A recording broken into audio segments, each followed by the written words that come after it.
Hi,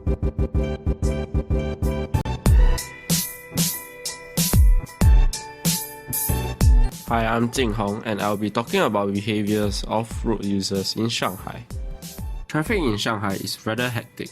As of 2015, Singapore only has about 600,000 registered vehicles, whereas in the same year, the number of registered vehicles in Shanghai is about 2.5 million, and that's almost 4 times the difference.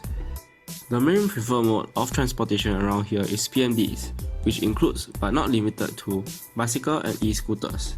Early 2016, the Shanghai government unleashed a powerful traffic safety campaign with thousands of traffic police being stationed at many intersections around the city to catch rule violators.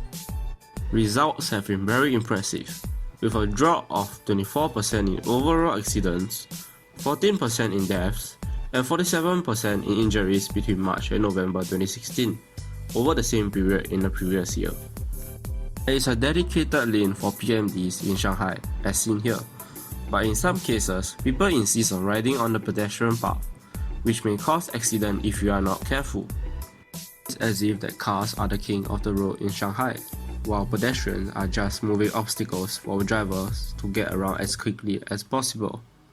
Both countries are similar in terms of their method to control the number of vehicles on the road, which involves auctioning for a fixed number of license plates. In March 2018, around 217,000 contenders auctioned for a mere 10,000 license plates in Shanghai. This way, the authority can limit the number of vehicles that is being released onto the road every month. However, the lack of enforcement of the road regulation may be why the motorists are inclined to gun the red light. On the other hand, Singapore is notoriously known for its enforcement of strict and stringent rules and regulations, and offenders may face severe punishment for breaking them.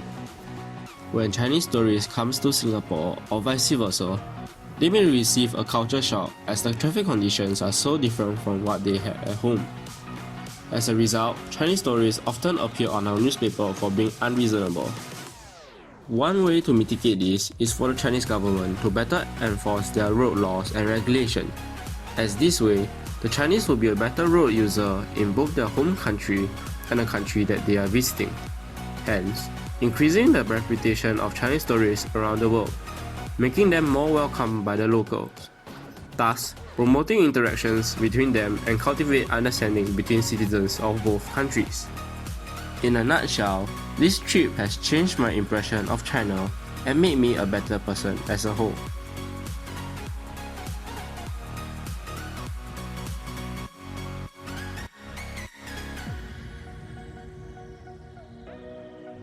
China is a country that has a very unique culture. The shopping experience you would have would be slightly different from what you have imagined. Here, in some parts of Shanghai, at different places, you would experience different retail behaviors.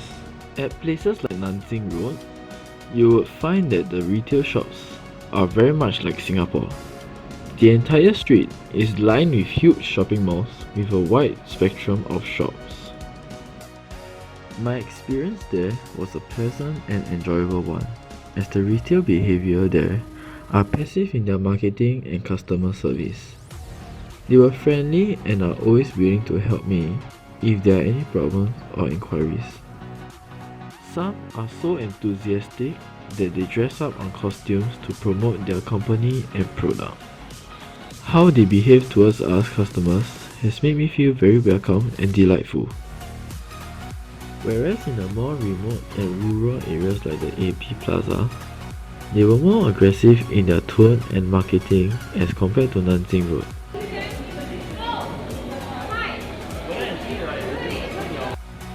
They will be more forceful in selling their goods. Some will even approach me, entering my personal space and end up dragging me to their shop. This has made me very uncomfortable, as even when I was not interested, they were still very persistent, and if I reject them, they will give an obnoxious look that will make me feel very unpleasant and uncomfortable. One of the few reasons why they behave this way is because in AP Plaza, I've observed that majority of the shops sell similar goods and everyone there wants to make a living. So naturally, there would be competitiveness amongst to earn the most profit. Like Nanjing Road, Singapore has large shopping districts like Orchard Road with retailers that are equipped with professional moral ethics when serving customers. For the differences, they do not forcefully drag customers to look at their shops like AP Plaza, but rather, in Singapore, they wait for customers to walk in the store before serving them. Some conflicts that might occur is that there might be quarrels between the owner and the consumer, as Singaporeans are not used to having such aggressive and persistent retail behavior. However, one can either avoid these contentious areas or try to adapt to their retail behavior, as to them, it is their way of living and it is normal to them. In my time in Shanghai, I have learned and observed many things, one of which is table manners and ethics in China. Eating is a huge part of Chinese culture. It involves much more than just the act of eating. There are some rules and etiquette to follow. Let me start by describing the typical setting of a Chinese restaurant. There will be a round table with lazy Susan on top, catering for 8 to 10 people. Each person will be provided with a bowl with spoon, teacup, plate, and of course chopsticks. Now let me dive into table manners. Generally in China, everyone practices table manners as it is instilled in them since young. If they do not exhibit table manners, it will bring a very bad image to them and their family. Here are some of the table manners and etiquette I've learned. Before coming to Shanghai, I never knew that the seating arrangement plays a role in table manners. I will usually find a seat that does not have the aircon blowing towards me. However, before everyone takes a seat, the most honorable guest or the eldest person will take the seat facing towards the entrance, followed by the rest of the people around him based on the hierarchical status. This is to show respect to the guest of honor. When dining, there are a few things to take note. One of which is that it's only right to let the guest of honor to eat first before anyone else. However, if he does not want to eat at that point of time, he can give the permission for the others to start before him. Confucianism plays a relatively huge role when dining. The four basic Confucian doctrines that applies are benevolence, justice, politeness, and intelligence. Benevolence refers to helping one another when eating. For example, if one is unable to take the dish as it is too far away, someone else should help out. To refrain from being impolite, one should never take 2 items from the same dish at once, as it is considered extremely rude and inconsiderate. Intelligence refers to the frequent finger movements of the chopsticks that resemble studying. Lastly, justice refers to the use of chopsticks properly. One should never point their chopstick at people or stick them in their rice. Understanding table manners of different cultures is very beneficial as it can help you when dining with people from other countries. Both Singapore and China are similar in the sense that they practice table manners. However, in China, they value table manners significantly more. This is mainly because of the traditional roots and upbringing, and also the Confucianism influence. Singapore, however, is a multiracial country with people of all races and religions.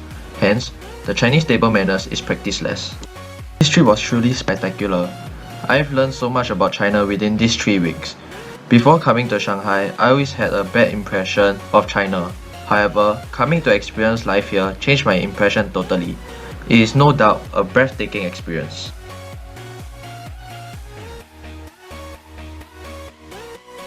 Whilst I was staying in Shanghai, we realized that the most effective way of commute was either by walking or the metro.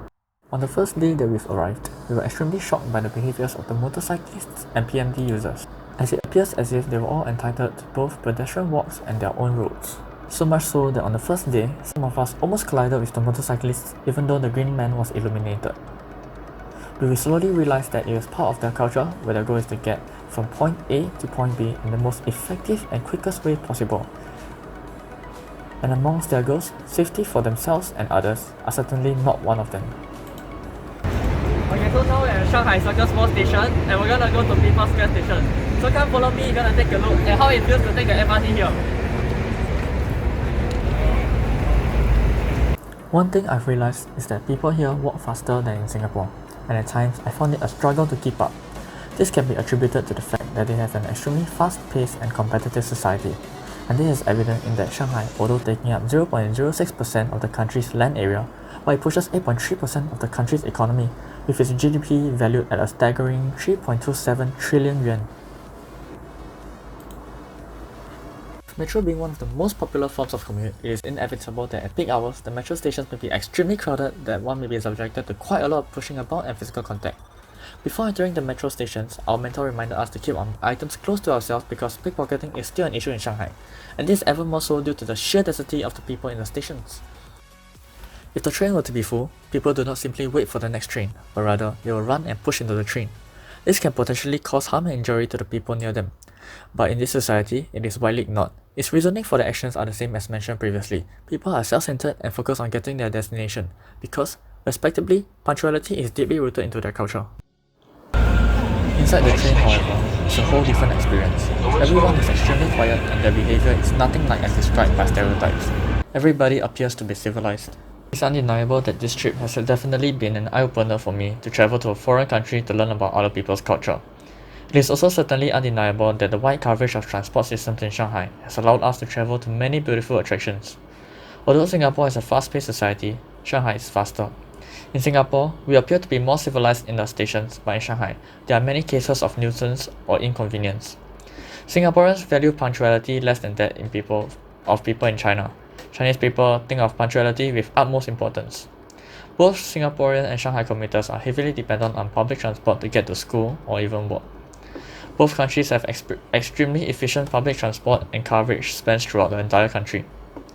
Both countries have wide support for international travelers. All in all, I think that both countries have many things they can learn from one another. There are many things Singaporeans are lacking in and vice versa. But I believe if we both learn from each other, both countries can have limitless potential. In China, the behavior of the consumers has impressed me. A reason why is due to their cashless society and their nationwide usage of mobile payments. Mobile payments such as WeChat Pay and Alipay are used everywhere, from high-end restaurants to street vendors, vending machines, and even panhandlers. This system is effective in ensuring payments for food, transport, and services were made within a few clicks of their phones. Their heavy reliance on mobile payments has led to payments with cash to seem foreign to them, as cash is very rarely used in China. Personally, I have been given looks by many cashiers whenever I pay for food in cash. Online shopping and its widespread popularity.